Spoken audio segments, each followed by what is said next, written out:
بالله من الشيطان الرجيم لقد رضي الله عن المؤمنين إذ يبايعونك تحت الشجرة فعلم ما في قلوبهم فأنزل السكينة عليهم وأثابهم فتحا قريبا آمنت بالله صدق اللہ العظیم۔ آج ماہ زکوٰۃ کی 6 تاریخ ہے۔ قرآن کریم کی ایک آیت کی میں نے تلاوت کی ہے، لقد رضی اللہ عن المؤمنین اذ یبایعونک تحت الشجر۔ اس آیت کریمہ میں اللہ تبارک و تعالی نے ایک عظیم واقعہ بیان فرمایا۔ ایسا واقعہ ہے کہ جس واقعے کو سن کر آپ صلی اللہ علیہ وسلم اور حضرات صحابہ کرام رضی اللہ تعالی عنہ کے تعلق نظر آتا ہے کہ باہمی کتنا اعتماد ہے اور کتنی محبت ہے، حضور کو اپنے صحابہ سے اور صحابہ کو حضور سے۔ اس واقعے کو بیعت رضوان کہا جاتا ہے، اور بیعت رضوان کا جو واقعہ ہے وہ بھی اسی ماہ ذوالقعدہ میں ہوا تھا، اور اس واقعے کے بھی مختلف اسباق ہیں۔ میں پہلے بھی بارہا یہ عرض کر چکا ہوں کہ آپ صلی اللہ علیہ وسلم خاتم الانبیاء ہیں، قیامت تک آپ کے بعد تو کوئی نبی نہیں، ہمارا عقیدہ بھی ہے اور حقیقت بھی ہے۔ اور آپ صلی اللہ علیہ وسلم کی سیرت مبارکہ کے جتنے بھی پہلو ہیں، جتنے بھی واقعات ہیں، ایسا نہیں کہ ان واقعات کا تعلق صرف ماضی تک تھا، بلکہ آپ صلی اللہ علیہ وسلم کی سیرت کا ایک ایک جو پہلو ہے، قیامت تک آنے والے جتنے بھی انسان ہیں، ان واقعات کے اندر ان کے لیے اسباق ہیں۔ تو یہ جو بیعت رضوان کا جو واقعہ ہے، اس میں بھی ہمارے لیے بے شمار اسباق ہیں، ہمارے بہت سے مسائل کا حل ہے۔ بعض ایسے مسائل بھی ہیں جو آج ایک بڑا فتنہ برپا ہو چکا ہے، بعض فرقے بن چکے ہیں، اور بیعت رضوان کے اندر ان واقعات کا اصل حل بھی موجود ہے، حقیقت بھی موجود ہے۔ بیعت رضوان کا یہ واقعہ کیا ہے؟ آپ صلی اللہ علیہ وسلم اپنے صحابہ کرام رضوان اللہ تعالی علیہم اجمعین کے ساتھ جب مکہ سے مدینہ منورہ کی طرف ہجرت فرما گئے، آپ صلی اللہ علیہ وسلم کو بھی بیت اللہ کی یاد ستاتی تھی، اور حضرات صحابہ کرام رضوان اللہ تعالی علیہم اجمعین کو بھی، انہیں بھی بیت اللہ کی یاد ستاتی تھی، مگر وہ آپ صلی اللہ علیہ وسلم کی اتباع میں خاموش تھے، کوئی تذکرہ نہیں تھا، چونکہ مکہ سے مسلمان مدینہ منورہ کی طرف ہجرت فرما گئے۔ ایک رات آپ صلی اللہ علیہ وسلم نے ایک خواب دیکھا۔ آپ صلی اللہ علیہ وسلم نے یہ خواب دیکھا کہ اپنے صحابہ کے ساتھ آپ صلی اللہ علیہ وسلم بیت اللہ کا طواف فرما رہے ہیں۔ بیت اللہ کے طواف کے بعد کچھ صحابہ کرام نے حلق کروا دیا، بالوں کو بالکل منڈوا دیا، اور کچھ صحابہ کرام رضی اللہ تعالی عنہم نے بال کو کروا دیے۔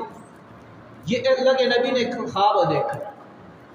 اب اس خواب کے اللہ کے نبی کی چونکہ انبیاء کے خواب بھی وہی ہیں، اب یہاں پہ مسئلہ بھی یہی ہے کہ جو شخص حج یا عمرے کے لیے جاتا ہے، حج یا عمرہ مردوں کے لیے جو ہے وہ دونوں چیزیں موجود ہیں، دونوں صورتیں موجود ہیں۔ حلق بھی ہے، یعنی سر کو بالکل اس طرح سے منڈوا دینا، صاف کرنا بھی جائز ہے، اور اگر بالکل کوئی اس طرح سے اپنا سر نہیں منڈواتا بلکہ صرف اپنے بالوں کو چھوٹا کرواتے تو اس کی بھی شریعت میں گنجائش موجود ہے۔ ہاں یہ ہے کہ حلق افضل ہے۔ اب دیکھیں بیعت رضوان میں ہمارا ایک کتنا بڑا مسئلہ، شرعی مسئلہ ہمارا حل ہو گیا۔ تو اللہ کے نبی علیہ السلام نے جب صحابہ کرام رضی اللہ تعالی عنہ کو یہ واقعہ سنایا، یہ خواب سنایا کہ میں نے یہ خواب دیکھا ہے، تو حضرات صحابہ کرام رضی اللہ تعالی عنہ کے دلوں کی جو تمنا تھی وہ بھی ان کی زبان پہ آ گئی، اور آپ صلی اللہ علیہ وسلم نے ایک عرصے کے بعد بیت اللہ کے سفر کا ارادہ فرمایا، اور اللہ کے نبی علیہ السلام کے ساتھ 1500 صحابہ کرام بھی تیار ہو گئے۔ آپ صلی اللہ علیہ وسلم اپنے 1500 صحابہ کرام رضی اللہ تعالی عنہ کو لے کر مدینہ منورہ سے مکہ کی طرف روانہ ہوئے۔ اب جو دوسرا واقعہ ہے، ہمارا مسئلہ حل ہوتا ہے۔ راستے میں آپ صلی اللہ علیہ وسلم کی جو اونٹنی تھی جس پر اللہ کے نبی علیہ السلام سوار تھے، وہ اونٹنی بیٹھ گئی۔ اب اللہ کے نبی اس اونٹنی کو اٹھا رہے ہیں، وہ اونٹنی اٹھنے کا نام نہیں لے رہے، یہاں تک کہ اہل عرب جو تھے، اہل عرب اپنے اونٹوں کو تیز چلانے کے لیے ایک لفظ کہتے تھے، حل حل حل۔ حضرات صحابہ کرام نے آوازیں بھی لگائیں، لیکن وہ اونٹنی تھی کہ اٹھنے کا نام نہیں لے رہے، یہاں تک کہ بعض صحابہ کرام یہ کہنے لگے، خلعت القصوى خلعت القصوى خلعت القصوى، کہ اونٹنی بیٹھ گئی، اونٹنی بیٹھ گئی۔ اللہ کے نبی علیہ السلام نے ارشاد فرمایا کہ میری اونٹنی بیٹھی نہیں ہے، میری اونٹنی کو بٹھا دیا گیا ہے۔ اب یہاں پہ ایک یہ آپ صلی اللہ علیہ وسلم کے جو صحابہ کرام ہیں، آپ صلی اللہ علیہ وسلم کے صحابہ کرام کا ایک مرتبہ بیان کیا جاتا ہے۔ وہ کہتے ہیں کہ دیکھیں اللہ کے نبی کی سواری بیٹھ گئی، اللہ کے نبی نے فرمایا بیٹھی نہیں بٹھا دی گئی ہے۔ پتہ چلا کہ سواری کی ایک دوڑ نبی کے ہاتھ میں تھی اور ایک دوڑ رب کے ہاتھ میں تھی۔ نبی کی سواری بھی، نبی کے جو خدا ہے وہ سواری بھی خدا تعالیٰ کے حکم کی پابند تھی۔ اسی وجہ سے خطیب کہنے لگے کہ نبی کی سواری قصوہ اونٹنی جو تھی، اس کو حکم تھا بیٹھنے کا، وہ بیٹھ گئی، جہاں پہ اس کو چلنے کا حکم تھا وہ چل پڑی۔ اسی طرح حلیمہ سعدیہ کی اونٹنی جب سواری پہ اللہ کے نبی سوار ہوئے تو حلیمہ سعدیہ کی سواری کو جو رب نے حکم دیا سواری نے اس طرف رخ کیا، اور آپ صلی اللہ علیہ وسلم کی ایک ہجرت کی سواری تھی جو کہ صدیق اکبر رضی اللہ تعالیٰ عنہ کے شان مبارک تھے، کندھے مبارک تھے، اللہ کے نبی سوار تھے۔ فرمایا کہ اللہ کے نبی علیہ السلام کی اس سواری یعنی صدیق اکبر کو بھی جہاں کا حکم تھا، صدیق اکبر بھی وہاں پہ پہنچے۔ یہ بھی اللہ کے نبی کے صحابہ کا ایک مقام ہے، ایک مرتبہ۔ اب صحابہ وہ اونٹنی اٹھنے کا نام نہیں لے رہی، اس وقت آپ صلی اللہ علیہ وسلم نے اللہ تعالیٰ کے نام کی قسم اٹھا کر فرمایا کہ اگر کوئی اہل قریش شعائر اللہ کی تعظیم کے لیے مجھ سے جو بھی کوئی معاہدہ بھی کریں گے، تو میں جو صلح نامہ بھی کریں گے، جو بھی بات جو بھی درخواست دیں گے، میں اس درخواست کو قبول کروں۔ اب اللہ کے نبی علیہ السلام چلے تھے عمرہ کے ارادے کے لیے، راستے میں آگے کیا ہونے والا تھا، ایسے واقعات رونما ہونے والے تھے کہ اللہ کے نبی اس سفر کے اندر بیت اللہ کا طواف نہیں کر سکتے تھے، بیت اللہ میں ہاتھ ہی نہیں دے سکتے تھے، لہٰذا اس سے پہلے اللہ کے نبی علیہ السلام کو ان کے رب نے یہ ذہن بنا دیا کہ اگر آل قریش کوئی معاہدہ بھی کریں گے، کوئی درخواست بھی کریں گے، اے نبی آپ کو قبول بھی کرنا پڑے گا۔ اس میں بھی حکمت تھی اونٹنی کے بیٹھنے میں، جب اللہ کے نبی نے قسم اٹھا کر یہ فرمایا کہ اگر آل قریش کوئی درخواست کریں گے میں قبول بھی کر لوں گا، تو اس وقت اللہ کے نبی علیہ السلام نے اب اونٹنی کو اٹھایا، وہ اونٹنی چل پڑی۔ اب مقام حدیبیہ میں پہنچے، وہاں پہ ایک کنواں تھا، آپ صلی اللہ علیہ وسلم نے پڑاؤ فرمایا۔ اللہ کے نبی علیہ السلام کو بات سرائے سے معلوم ہوا کہ جو اہل قریش ہیں وہ مسلمانوں کو مدینہ منورہ میں آ کر طواف کرنے کی اجازت نہیں دینے والے، ان کا ارادہ مسلمانوں کو مارنے کا ہے، وہ ہر صورت مسلمانوں کو تکلیف پہنچانے کا ارادہ رکھتے ہیں۔ اب اللہ کے نبی علیہ السلام نے مناسب ارشاد کا خیال فرمایا کہ کوئی اپنا سفیر، اپنا نمائندہ بنا کر اہل مکہ کے پاس بھیجے، ان کو ہمارے اس سفر کی آمد کا مقصد بتایا۔ اب وہاں پہ ایک معجزہ رونما ہوا، جو کنواں موجود تھا، حضرات صحابہ کرام نے وہاں سے پانی پیا، کچھ جانوروں کو لیے وہ پانی پلائے گئے، وہ کنویں کا پانی ختم ہو گیا۔ اللہ کے نبی علیہ السلام کے معجزات تو بے شمار ہیں۔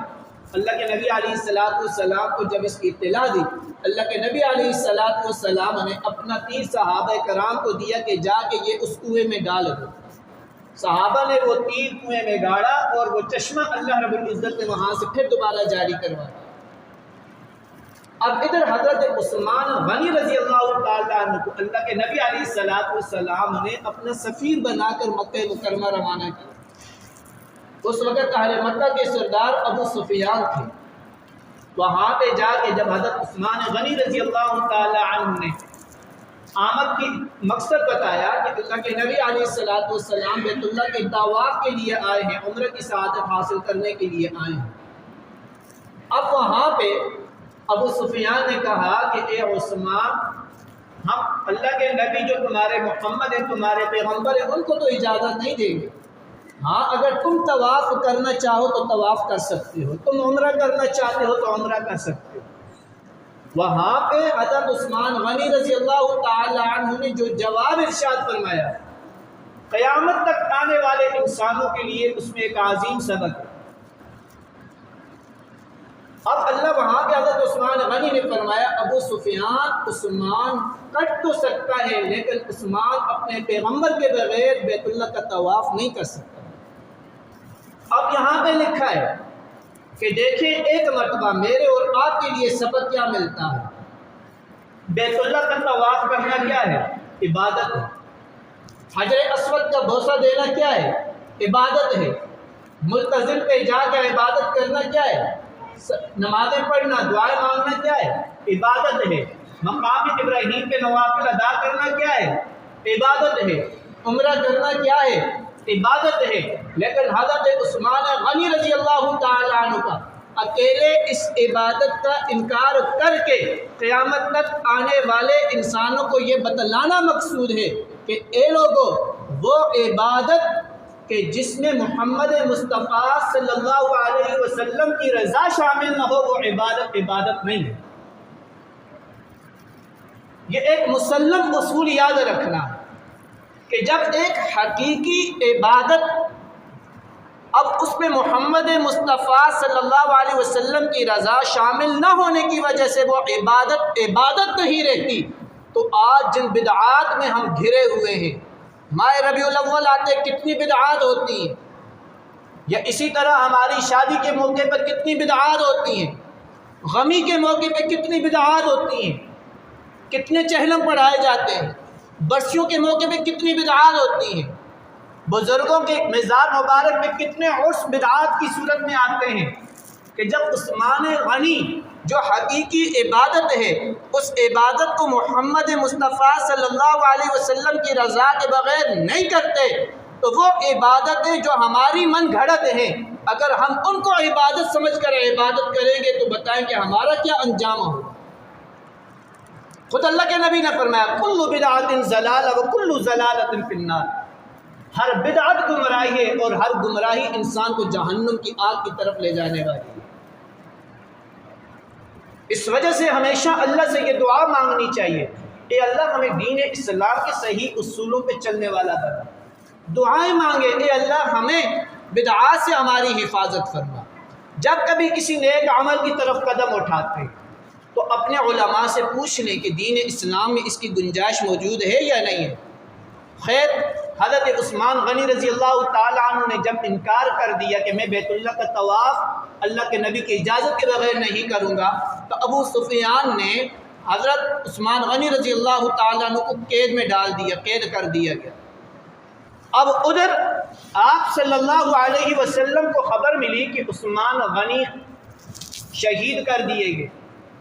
اب سے سنیں، یہاں پہ ایک اور مسئلہ حل ہوتا ہے، مسئلہ عالم الغیب، عالم ما کان یکون و ما کان یکون۔ ہم کہتے ہیں نا کہ حضور عالم الغیب ہیں، ہمارے ایک فرقہ کہتے ہیں کہ حضور عالم الغیب ہیں، حضور کو غیب کا علم ہے، حضور کا رتبہ بہت اعلیٰ، یاد رکھیں یہ بیعت رضوان یہ قرآن کی آیت میں نے تلاوت کی ہے۔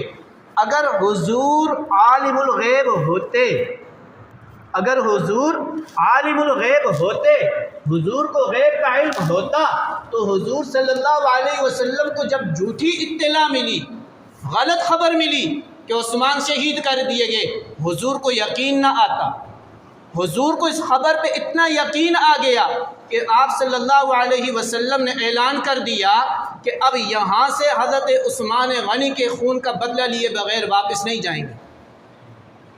ایک درخت کے نیچے آپ صلی اللہ علیہ وسلم نے اپنا ہاتھ یوں رکھا اور صحابہ کرام رضی اللہ تعالیٰ عنہم نے آپ صلی اللہ علیہ وسلم کے ہاتھ پہ اپنے ہاتھ رکھ دیے، اور آپ صلی اللہ علیہ وسلم نے اپنا بایاں ہاتھ اٹھا کے فرمایا کہ یہ عثمان کا ہاتھ ہے۔ اور اسی وقت ایک حدیث بھی اللہ کے نبی نے فرمایا ید اللہ فوق ایدیہم، یہاں سے پتہ چلتا ہے کہ جہاں نبی کے ہاتھ ہوں، نبی کے ہاتھوں میں صحابہ کا ہاتھ ہو اور صحابہ کے ہاتھوں پر اللہ کا ہاتھ ہو، ید اللہ فوق ایدیہم، جس مسلک پہ جس راستے پہ یہ چلیں گے اللہ انہیں کبھی گمراہ نہیں کرے گا، کبھی ہلاک نہیں کرے گا۔ قیامت تک آنے والے انسانوں کو یہ پیغام ملتا ہے کہ اے لوگو نبی کے راستے کو اپنا لو، نبی کے صحابہ کے راستے کو اپنا لو، نبی کے طریقے کو اپنا لو، نبی کے صحابہ کی سنتوں کو اپنا لو، اللہ کی مدد تمہارے اوپر بھی اسی طرح شامل حال ہوگی۔ جس طریقے سے نبی کا ہاتھ ہے، صحابہ کے ہاتھ ہیں، نبی کا ہاتھ ہے، اللہ کے نبی فرماتے ہیں ید اللہ فوق ایدیہم کہ انہی لوگوں پر اللہ کی مدد اترے گی۔ اب جب آپ صلی اللہ علیہ وسلم کے ہاں حضرت عثمان غنی کا مرتبہ دیکھیے کہ اللہ کے نبی علیہ السلام نے ایک حضرت عثمان غنی کے خون کا بدلہ لینے کے لیے اپنے 1500 صحابہ کو تیار کر لیا۔ 1500 صحابہ کرام رضی اللہ تعالیٰ عنہ موت کے ہاتھ پر بیعت کر لی کہ ہم عثمان کے خون کا بدلہ لیں گے۔ اور آپ صلی اللہ علیہ وسلم نے اور صحابہ کرام نے جب یہ ٹھان لی کہ اب بدلہ لیے بغیر واپس نہیں جائیں گے، ادھر اہل قریش کو مسلمانوں کے اس جذبے کا علم ہو گیا کہ مسلمان اب حضرت عثمان غنی کے بدلے کے لیے بغیر واپس نہیں جائیں گے۔ انہوں نے پیغام بھیجا کہ ہم آپ سے صلح کرنا چاہتے ہیں۔ اب یہ وہ واقعے کی ابتدا جہاں پہ اونٹنی بیٹھی تھی، آگے چل کر یہ واقعات رونما ہونے تھے، اسی وجہ سے اللہ نے اس اونٹنی کو وہاں پہ بیٹھنے کا حکم دیا تھا۔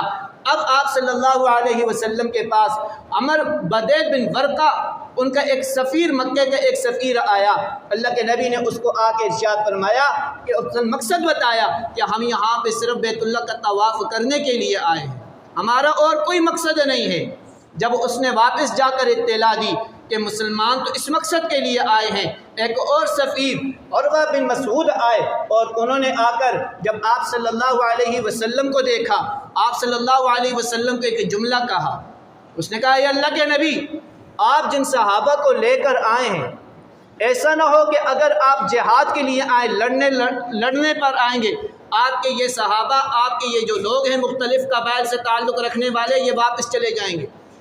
صدیق اکبر رضی اللہ تعالیٰ عنہ کو غصہ آ گیا، انہوں نے کہا عروہ تو جاہل ہے، یہ محمد کے جانثار ہیں جو محمد صلی اللہ علیہ وسلم پر اپنی جانیں بھی قربان کر دیں گے۔ جب اس نے صحابہ کے اس جذبے کو دیکھا، وہ ناپاک آدمی تھا، اب اس نے آپ صلی اللہ علیہ وسلم کی داڑھی مبارک پہ ہاتھ رکھ کے گفتگو کرنی شروع کی۔ پاس ہی مغیرہ بن شعبہ رضی اللہ تعالیٰ عنہ موجود تھے، انہوں نے اس عروہ کے ہاتھ کو جھٹک دیا اور کہا مشرک، ایک مشرک کے ناپاک ہاتھ نبی کی نبوت کی مبارک اور پاکیزہ داڑھی کو نہیں چھو سکتی۔ جب مشرک کا ناپاک ہاتھ نبی کی پاکیزہ داڑھی کو نہیں چھو سکتی تو ایک مشرک کا بدن وہ نبی کی صف میں کیسے شامل ہو سکتا ہے؟ اسی وجہ سے قرآن نے کہا ان الشرک لظلم عظیم، شرک سب سے بڑا ظلم ہے۔ اس کے بعد پھر ایک اور سفیر آئے جسے خطیب قریش کہا جاتا تھا۔ واقعہ بالکل اختتام کی طرف میں بات کو مکمل کرنا چاہتا ہوں۔ جب وہ واپس آیا، ایک تیسرا سفیر آیا جس کو خطیب قریش کہا جاتا ہے۔ اب جب اس نے آ کر آپ صلی اللہ علیہ وسلم سے صلح نامہ کیا، ایک معاہدہ تحریر کیا جانے لگا۔ اس وقت آپ صلی اللہ علیہ وسلم نے حضرت علی المرتضیٰ رضی اللہ تعالیٰ عنہ کو بلایا اس معاہدہ لکھنے کے لیے۔ قلم اور دوات بھی آ گئی۔ اب اللہ کے نبی علیہ السلام نے فرمایا علی لکھو بسم اللہ الرحمن الرحیم۔ وہ سہیل بن عمر جو تھا، جو سفیر جو تھا، تیسرا سفیر جو کہ خطیب قریش کے نام سے مشہور تھا، وہ کہنے لگا کہ میں رحمان اور رحیم کو نہیں جانتا۔ اہل عرب کے ہمارے ہاں جو دستور ہے بسمک اللہم یہ لکھو، اللہ کے نبی نے فرمایا یہ لکھ دو۔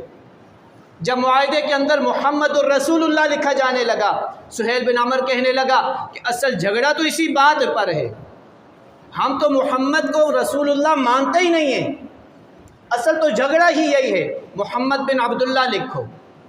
اب یہاں پہ اللہ کے نبی علیہ السلام نے حضرت علی کو حکم دیا یا علی امحہ، اے علی اس کو مٹا دو۔ یا علی، اللہ کے نبی نے فرمایا علی یہ جو رسول اللہ لکھا ہے اس کو مٹا دو۔ کچھ لوگ یہ کہتے ہیں کہ حضرت عمر رضی اللہ تعالی عنہ نے نعوذ باللہ وفات کے وقت زیادتی کی ہے، کہ اللہ کے نبی نے وفات کے وقت وصیت نامہ لکھوانے کے لیے قلم دوات منگوایا تھا، حضرت عمر نے انکار کر دیا تھا۔ حضرت عمر چونکہ حضور کے رفیق تھے، حضور کے صحابی تھے، وہ حضور کو جانتے تھے، وہ انہوں نے کیا جملہ کہا تھا، حسبنا کتاب اللہ، ہمارے لیے اللہ کی کتاب کافی ہے۔ اللہ کے نبی خاموشی اختیار فرما گئے تھے۔ اس واقعے کو چند لوگوں نے حضرت عمر فاروق رضی اللہ تعالیٰ عنہ کے بغض میں ایک فتنہ بنا کر پیش کیا تھا۔ اب یہاں پر بھی تو حضرت علی المرتضیٰ کو اللہ کے نبی نے فرمایا کہ علی رسول اللہ کے نام کو مٹا دو۔ علی کہتے ہیں یا رسول اللہ آپ کا حکم سر آنکھوں پر ہے، لیکن علی میں اتنی ہمت نہیں ہے کہ علی اس نام کو مٹا سکے۔ علی رضی اللہ تعالیٰ عنہ نے حضور کے کہنے کے باوجود، حضور کا عشق تھا، حضور کی محبت تھی، حضرت علی رضی اللہ تعالیٰ عنہ نے اس قلم اور دوات کو ایک سائڈ پہ رکھ دیا۔ حضور فرمانے لگے علی اگر تمہارے اندر اتنی ہمت نہیں ہے مجھے بتاؤ کہ یہ نام کہاں پہ لکھا ہوا ہے۔ حضرت علی رضی اللہ تعالیٰ عنہ نے فرمایا اللہ کے نبی رسول اللہ یہ لکھا ہوا ہے۔ اللہ کے نبی نے اپنے دست مبارک سے مٹایا۔ وہ اگر ایک طرف علی المرتضیٰ مٹانے سے انکار کرتے ہیں، قلم دوات کو چھوڑ دیتے ہیں، تم علی المرتضیٰ کو سر آنکھوں پہ بٹھاتے ہو، اور دوسری طرف عمر فاروق اگر انکار کر دیتے ہیں، فرماتے ہیں کہ ہمارے لیے اللہ کی کتاب ہے، تم نعوذ باللہ عمر فاروق رضی اللہ تعالیٰ عنہ کے بغض میں آگے بڑھ جاتے ہو، انہیں دشمن رسول قرار دیتے ہو، یہ تمہاری سراسر ناانصافی۔ پھر ایک معاہدہ لکھا جاتا ہے، اس معاہدے پہ فریقین کے دستخط ہوتے ہیں، ایک شکل لکھی جاتی ہے کہ جو مسلمان بھی مکہ سے مسلمان ہو کر مدینہ مسلمانوں کے پاس جائے گا مسلمان اس کو واپس کریں گے، اور دوسری طرف کوئی مسلمان مدینہ سے مکہ آ جاتا ہے تو مکہ والے واپس نہیں کریں گے۔ ابھی یہ معاہدہ لکھا گیا، ابھی دستخط نہیں ہوئے، ایک صحابی حضرت ابو جندل رضی اللہ تعالی عنہ تھے، جو سہیل بن عمر جو قاصد بن کر ہے، سفیر بن کر ہے، معاہدہ کرنے کے لیے آیا ہے، اس کا بیٹا ہے۔ ابو جندل رضی اللہ تعالی عنہ آئے، زخموں سے چور چور ہیں۔ اللہ کے نبی علیہ السلام نے حالت دیکھی، کہا سہیل بن عمر ابو جندل کو ہمارے حوالے کر دو۔ سہیل بن عمر کہتا ہے کہ اگر ابو جندل کو رکھو گے تو معاہدہ نامنظور ہے۔ اللہ کے نبی نے فرمایا ابھی دستخط نہیں ہوئے، تم ابو جندل کو میرے حوالے کر دو۔ وہ کہتے ہیں واپس نہیں کر سکتا۔ اللہ کے نبی نے ارشاد فرمایا یا ابا جندل، اے ابو جندل تو صبر کر لے، ان قریب تو اور تیرے جتنے ساتھی ہوں گے اللہ کی مدد شامل حال ہوگی۔ معاہدہ ہو گیا، دستخط ہو گئے۔ ابو جندل رضی اللہ تعالی عنہ کو باپ سہیل بن عمر مارتا ہوا واپس مکہ لے کر آیا، آ کے قید کر دیا، ایک نگران مقرر کیا کہ اگر سہیل بن عمر کو یہ بھاگنے لگے، سہیل بن عمر نے کہا ابو جندل کو بھاگنے نہ دینا۔ ابو جندل اپنے ایمان پہ استقامت تھی، مضبوط تھے، اس نگران کو دعوت دی، وہ اسلام قبول کر گیا۔ جب پتہ چلا قریش مکہ کو کہ اس کا نگران بھی مسلمان ہو گیا، دونوں کو قید کر لیا۔ ایک تیسرا نگران تھا، اس کو ان کے اوپر لاگو کر دیا، وہ بھی مسلمان ہو گیا۔ اب اہل قریش پریشان ہو گئے، یہ تو معاملہ خراب ہو گیا۔ اب اہل قریش نے خود کہنا شروع کیا معاہدے کے اندر کہ اس شک کو ختم کر دیا جائے۔ اتنے میں ایک صحابی ابو بصیر رضی اللہ تعالی عنہ تھے۔ حضرت ابو بصیر وہ مسلمان ہو گئے تھے، مسلمان ہو کر وہ مدینہ منورہ پہنچے۔ اللہ کے نبی نے معاہدہ کیا ہوا تھا مکہ سے جو مسلمان ہو کر مدینہ منورہ پہنچے گا اسے واپس مکہ بھیجا جائے گا۔ معاہدے کے مطابق دو مشرکین مکہ گئے اور جا کے مدینہ کے اندر ابو بصیر رضی اللہ تعالیٰ عنہ کو لے کر آ گئے۔ جب وہ راستے میں پہنچے، اب معاہدے کے مطابق اللہ کے نبی نے واپس کر دیا۔ ابو بصیر نے راستے کے اندر ابو بصیر رضی اللہ تعالیٰ عنہ نے ایک مشرک کو جہنم رسید کر دیا اور دوسرا بھاگ گیا۔ اب ابو بصیر مکہ نہیں آئے، مدینہ بھی نہیں گئے، چونکہ معاہدہ تھا۔ اب وہاں ساحل سمندر پہ پڑاؤ ڈال دیا۔ ادھر مکہ کے اندر اطلاع ملی ابو بصیر کی۔ اب مکہ کے اندر یہ جو بھی مسلمان ہوتا وہ سیدھا ابو بصیر کے پاس پہنچتا۔ کرتے کرتے ابو بصیر کے پاس ایک قافلہ جمع ہو گیا صحابہ کرام کا۔ اب ادھر اہل قریش کا جو بھی قافلہ جاتا ابو بصیر اس قافلے پہ حملہ کر دیتے تھے۔ اب مکہ والے بڑے پریشان ہو گئے کہ یہ تو ہمارے لیے وبال جان بن گیا، یہ تو ہمارے لیے درد سر ہے۔ انہوں نے ایک معاہدہ لکھا اور اللہ کے نبی کو یہ تحریر بھیجی کہ معاہدے کے اندر سے اس شک کو ختم کر دیا جاتا ہے۔ اب مکہ سے جو بھی مسلمان مدینہ جائے گا آپ اس کو اپنے پاس رکھیں۔ معاہدہ پہنچا۔ اس وقت اب اللہ کے نبی علیہ السلام نے ایک قاصد روانہ کیا کہ جاؤ ابو بصیر کو یہ کہو کہ اپنے ساتھیوں کے ساتھ مدینہ منورہ آ جائے۔ ادھر ابو بصیر رضی اللہ تعالیٰ عنہ کے پاس جب قاصد پہنچا تو ابو بصیر رضی اللہ تعالیٰ عنہ آخری لمحات تھے، روح پرواز کرنے والی تھی۔ جب پیغام ملا ابو بصیر رضی اللہ تعالیٰ عنہ نے آپ صلی اللہ علیہ وسلم کا وہ پیغام سر آنکھوں پہ رکھا، آنکھوں پہ رکھتے ہی روح پرواز کر گئی۔ مجھے اور آپ کو یہ پیغام ملتا ہے کہ حضور صلی اللہ علیہ وسلم نے اس طریقے سے معاہدے کی پاسداری کی، حضور کے صحابہ نے اس طریقے سے معاہدے کی پاسداری کی۔ صلح حدیبیہ کے یہ معاہدے پہ صحابہ کو یہ انعام ملا، لقد رضی اللہ عن المؤمنین، اللہ نے اعلان کر دیا کہ اللہ ان لوگوں سے راضی ہو گیا۔ کن لوگوں سے راضی ہو گیا؟ اذ یبایعونک تحت الشجرہ، کہ جنہوں نے ایک درخت کے نیچے سے بیعت کی۔ ایک خطیب نے کہا کہ جس درخت کو حضور کے ساتھ صرف یہ نسبت تھی کہ اس کے نیچے حضور بیٹھ کے صحابہ سے انہوں نے بیعت لی، اس نسبت کی وجہ سے اس شجرہ کو قرآن کا لفظ بنا دیا، قرآن کا حصہ بنا دیا۔ قیامت تک آتے والے لوگ اس لفظ شجرہ کا لکھتے رہیں گے، پڑھتے رہیں گے، رب ان کو ثواب عطا کرتا رہے گا۔ اے ایمان والو، جب ایک درخت کی نسبت حضور سے جڑ گئی وہ قرآن کا جز بن گیا۔ اے ایمان والو، اپنے اعمال کو نبی کے ساتھ جوڑ دو، نبی کی سنتوں کو اپنا لو، خود سوچو تمہیں تمہارا رب کیا مقام عطا کرے گا۔ جو کچھ کہا اللہ عمل کی توفیق عطا فرمائے۔ اللہ ہمیں بھی صحابہ کی طرح حضور پر اپنی جانیں نچھاور کرنے کی، حضور کی کامل اتباع کرنے کی توفیق عطا فرمائے۔ وآخر دعوانا ان الحمد للہ رب العالمین۔